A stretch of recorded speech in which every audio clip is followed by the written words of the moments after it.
Olá, sejam todos bem-vindos a mais um vídeo do canal Geopolítica na Rede. Aqui quem vos fala é o professor Marcos, professor de Geografia, e no vídeo de hoje nós falaremos sobre a posse do presidente Donald Trump. Donald Trump tomou posse como 47º presidente dos Estados Unidos na segunda-feira, dia 20 de janeiro, com a promessa de um futuro grandioso para o país. Abre aspas, o declínio da América acabou, disse ele, em uma rara cerimônia de posse em ambiente fechado por conta do frio. No mesmo discurso em que afirmou que foi salvo por Deus para tornar a América grande novamente, em uma referência ao atentado que sofreu ainda durante a campanha, e que declarou o início da Era de Ouro da América. Trump indicou que agiria de forma rápida por meio de ordens executivas sobre temas variados.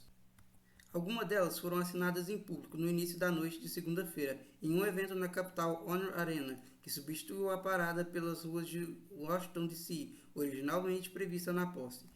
Entre as medidas assinadas por Trump no ginásio estão a obrigatoriedade de retorno de todos os funcionários federais ao trabalho 100% presidencial, a interrupção de qualquer decisão da burocracia até que totalmente orientada pela nova gestão, a revogação de 78 ordens da gestão anterior ainda vigentes, a retirada dos Estados Unidos do Acordo de Paris e o perdão aos seus apoiadores que invadiram o Capitólio em 2021.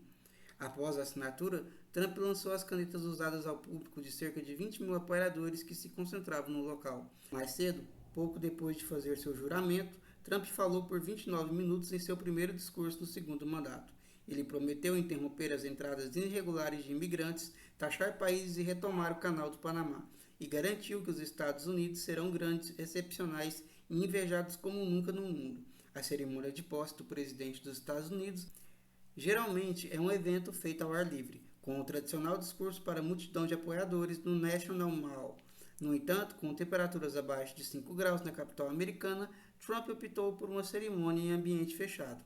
Ele assumiu o cargo na rotunda do Capitólio cercado de um seleto grupo de convidados, familiares, ex-presidentes, parlamentares e os CEOs, os diretores executivos das grandes empresas de tecnologia, como Elon Musk do X, Mark Zuckerberg da Meta e Jeff Bezos da Amazon.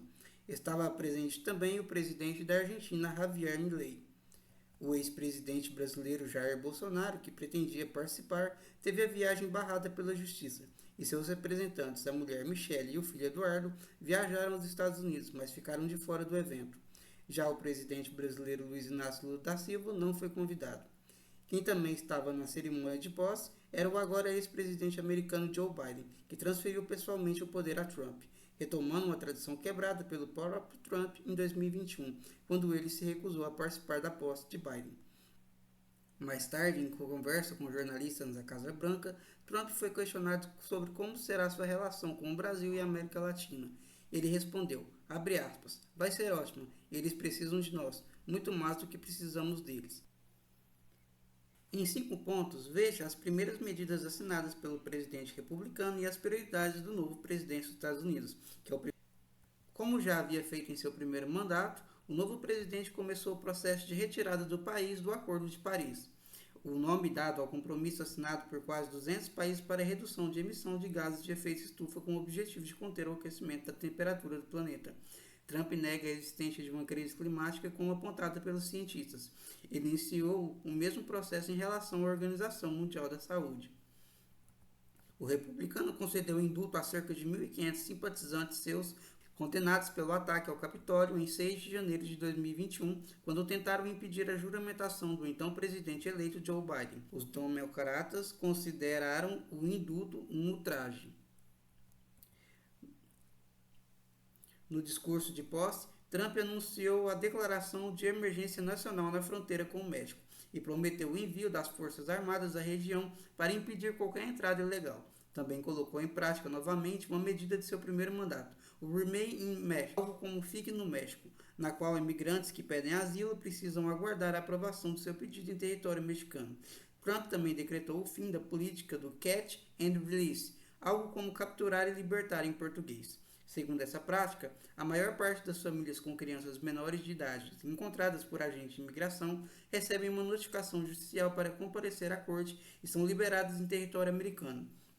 Isso deixará de acontecer segundo Trump, mas ele não disse onde pretende deter essas famílias e como não violará a legislação americana, que veda a prisão de menores por longos períodos.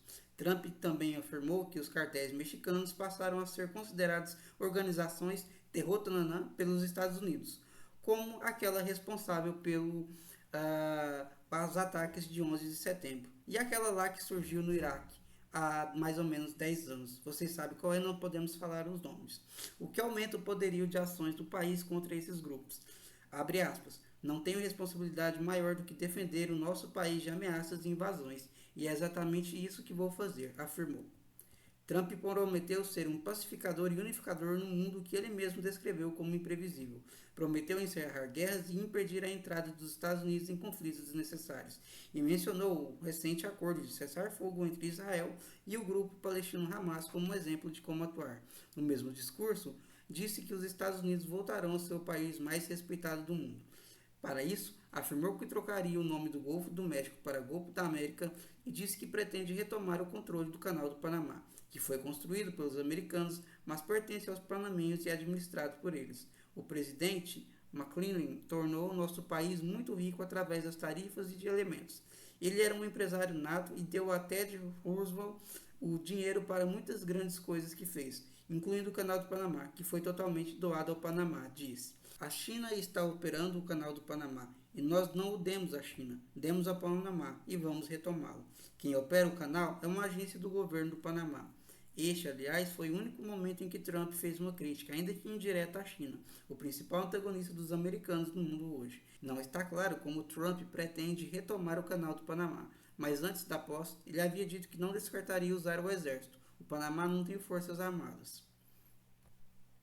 Depois de ver a inflação se tornar um dos motivos da impopularidade do governo de Joe Biden, Donald Trump prometeu que vai reduzir os preços, especialmente dos combustíveis, e o republicano prometeu fazer isso com a expansão da exploração americana de petróleo e gás, e revogando as medidas de proteção ambiental e de estímulo a formas mais limpas de energia, como os carros elétricos do governo anterior. Ele anunciou a declaração de emergência nacional em energia para facilitar o processo.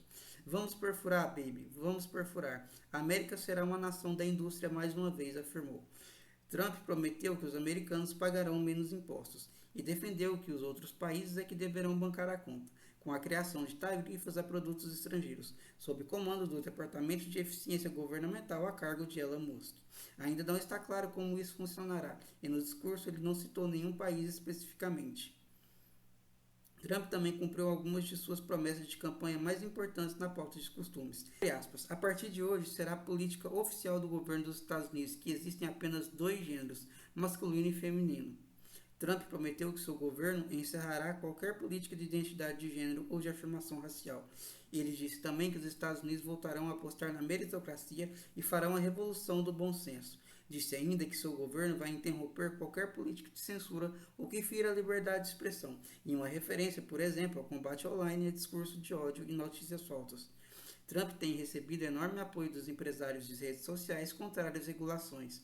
Ele afirmou também que militares expulsos das Forças Armadas por se recusarem a tomar vacina contra a Covid serão reintegrados, recebendo todos os pagamentos retroativos ao período em que saíram. E disse que a justiça voltará a ser imparcial, sugerindo novamente que processos contra ele próprio foram politicamente motivados. Trump assinou uma ordem em que adia por 75 dias a aplicação de uma lei para proibir a plataforma chinesa TikTok. A empresa acolheu as promessas de Trump sobre o assunto e restaurou os serviços nos Estados Unidos após desconectá-los brevemente antes da posse. Trump disse que a ordem daria à empresa controladora do TikTok mais tempo para encontrar um parceiro nos Estados Unidos para comprar uma participação majoritária no negócio, mas os detalhes sobre os termos assinados ainda não estão claros. Questionado sobre o que a medida significa, Trump disse que ela dá o direito de vender ou fechar o TikTok. O novo presidente americano já havia apoiado a proibição da rede social, mas indicou que havia voltado atrás em uma posição depois que os vídeos de sua campanha nas eleições de 2024 atraíram bilhões de visualizações. O presidente dos Estados Unidos também declarou que planeja acabar com a cidadania por direito de nascença. A cidadania americana automática é concedida a qualquer pessoa nascida nos Estados Unidos. Minutos após sua posse, ele assinou uma ordem executiva que aborda a definição de cidadania por direito de nascença, embora os detalhes sobre isso até agora não estejam claros. A cidadania por direito de nascença está prevista na 14ª emenda da Constituição dos Estados Unidos, que afirma que, abre aspas, todas as pessoas nascidas nos Estados Unidos são cidadãos dos Estados Unidos. Embora Trump tenha prometido acabar com a prática, as tentativas enfrentariam obstáculos legais significativos. A primeira frase da 14ª emenda à Constituição dos Estados Unidos estabelece o princípio da cidadania por direito de nascença. Todas as pessoas nascidas ou naturalizadas nos Estados Unidos e sujeitas à sua jurisdição são cidadãos dos Estados Unidos e do estado em que residem. Os críticos da imigração argumentam que a política é uma grande imã para a imigração ilegal e que encoraja mulheres grávidas sem documentos a cruzar a fronteira para dar à luz, um ato que sido pejorativamente chamado de turismo de parto ou de ter um bebê âncora. A 14ª emenda foi adotada em 1868, após o fim da Guerra Civil. A 13ª emenda aboliu a escravidão em 1865. Já a 14ª resolveu a questão da cidadania de ex-escravos libertos nascidos nos Estados Unidos. A maioria dos estudiosos no direito parece concordar que Trump não pode acabar com a cidadania por direito de nascença como uma ordem executiva. E aí, pessoal, o que vocês têm achado aí das políticas adotadas pelo Donald Trump já desde o início do seu governo, já desde a sua posse? Concordam? Discordam? Acha que ele está certo? Acha que ele está errado? Deixa aqui nos comentários a sua opinião, curta esse vídeo, se inscreva no canal, compartilhe com seus amigos e até o próximo vídeo, se Deus quiser.